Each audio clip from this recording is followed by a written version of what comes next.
ഭാസ്കര കാർണവർ വധക്കേസ് പ്രതി ഷെറിനെതിരെ വീണ്ടും കേസ്. ജയിലിൽ വിദേശ വനിതയെ ആക്രമിച്ചെന്ന കുറ്റത്തിൽ കണ്ണൂർ ടൗൺ പോലീസ് കേസെടുത്തു. നൈജീരിയൻ പൗരയായ കെയ്ൻ സിംപോ ജൂലിയാണ് ആക്രമിച്ചത്. മിഥുൻ പിള്ള ചേരുന്നുണ്ട് വിവരങ്ങളുമായി. മിഥുൻ, ഷെറിനെ പുറത്തിറക്കാൻ മന്ത്രിസഭാ യോഗത്തിലടക്കം സമ്മർദ്ദമുണ്ടാകുന്ന സാഹചര്യത്തിലാണ് ഇത്തരത്തിലൊരു കേസ് വന്നിരിക്കുന്നത്. ഇനി ഉള്ള നടപടിക്രമങ്ങൾ അനുസരിച്ച് ഷെറിന് പുറത്തേക്ക് വരിക എന്ന് പറയുന്നത് കൂടുതൽ ബുദ്ധിമുട്ടാകുന്ന സാഹചര്യം തന്നെയാണല്ലോ.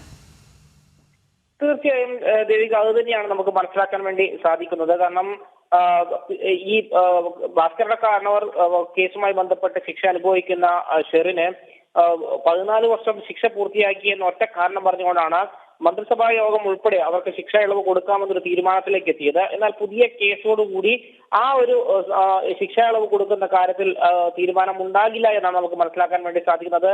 ആ ഒരു നീക്കത്തെ സാരമായി തന്നെ ബാധിക്കാനാണ് സാധ്യത. ഈ മാസം 24-ലാണ് ഷെറിനും മറ്റൊരു തടവുകാരിയും ചേർന്ന് നൈജീരിയൻ പൗരയായ കെയ്ൻ സിംപോ ജൂലിയെ ആക്രമിച്ചത്. കുടിവെള്ളം എടുക്കാനായി പോയ ഈ വിദേശ വനിതയെ ഇവർ തടഞ്ഞു വെക്കുകയും ഭീഷണിപ്പെടുത്തുകയും ആക്രമിക്കുകയും ചെയ്തു എന്നാണ് പറയുന്നത്.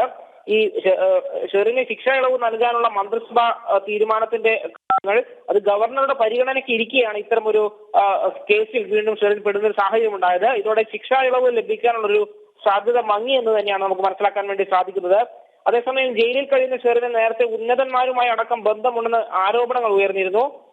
20 വർഷം ശിക്ഷ അനുഭവിച്ച രോഗികൾ ഉൾപ്പെടെയുള്ള ആളുകളുടെ ആളുകൾക്ക് ലഭിക്കേണ്ട ശിക്ഷ ഇളവ് ഉൾപ്പെടെ തള്ളിക്കൊണ്ടാണ് ഒരു 14 വർഷം മാത്രം ശിക്ഷ ലഭിച്ചു അല്ലെങ്കിൽ ശിക്ഷ അനുഭവിച്ചു എന്ന ഒറ്റ കാരണം പറഞ്ഞുകൊണ്ട് ഷെറിന് ശിക്ഷ ഇളവ് നൽകാനുള്ള ഒരു നീക്കം മന്ത്രിസഭാ യോഗം നടത്തിയത്.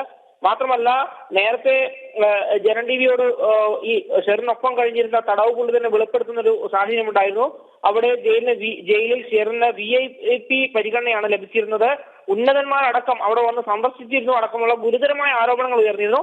ഏതായാലും ഈ കേസിന്റെ പശ്ചാത്തലത്തിൽ എന്ത് നടപടി മന്ത്രിസഭ തീരുമാനിക്കുമെന്നാണ് കണ്ടറിയേണ്ടത്. ദേവിക. ശരി, കണ്ണൂരിൽ നിന്ന് ചേർന്നത് മിഥുൻ പിള്ള.